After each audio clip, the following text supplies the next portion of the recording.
नमस्कार दोस्तों, केंद्र सरकार ने रिटायर्ड आईएएस अफसर ज्ञानेश कुमार और सुखबीर संधू को नया इलेक्शन कमिश्नर नॉमिनेट किया है। ये ऐसे टाइम पे नॉमिनेट किया है जब न्यू इलेक्शन कमिश्नर को अपॉइंटमेंट को लेकर सुप्रीम कोर्ट में एक पिटीशन दर्ज है। आइए हम समझते हैं पूरा मामला क्या है।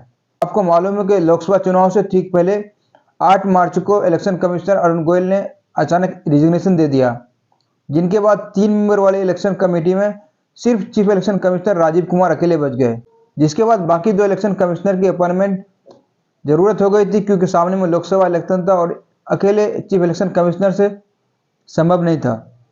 ऐसे में नए इलेक्शन कमिश्नर को अपॉइंटमेंट के खिलाफ सुप्रीम कोर्ट में एक पिटीशन दर्ज किया गया।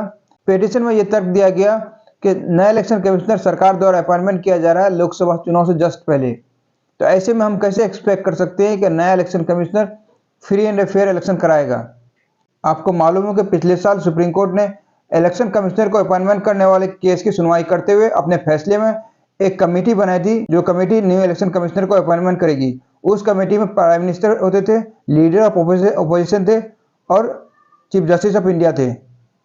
इस फैसले को बाद में केंद्र सरकार ने पार्लियामेंट में कानून ला करके पलट दिया, जिसमें चीफ जस्टिस को हटा करके उसके जगह पे एक यूनियन मिनिस्टर को शामिल कर दिया गया, जिसके बाद केंद्र सरकार की बहुमत हो गई इस 3 मेंबर वाली कमेटी में। इसके बाद केंद्र सरकार अपने हिसाब से किसी अफसर को नया इलेक्शन कमिश्नर अपॉइंटमेंट कर सकते थे। इस कानून को जो है सुप्रीम कोर्ट में चैलेंज किया गया था उस वक्त, लेकिन उस टाइम जो है सुप्रीम कोर्ट ने इस केस में सुनवाई नहीं की थी अब तक। तो अभी न्यू इलेक्शन कमिश्नर अपॉइंटमेंट होने वाला है, तो इस केस पर जो है अर्जेंट हियरिंग की रिक्वेस्ट की गई। तो फ्राइडे यानी कि कल सुप्रीम कोर्ट में इस केस की सुनवाई है।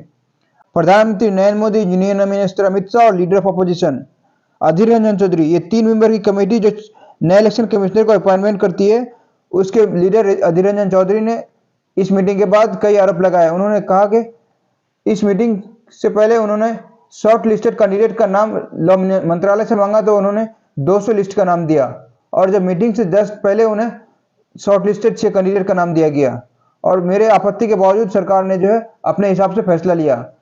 साथ ही उन्होंने कहा कि इसमें मेरे आपत्ति दर्ज करने या न करने से कोई फर्क नहीं पड़ने वाला है, क्योंकि सरकार अपने हिसाब से काम करती है।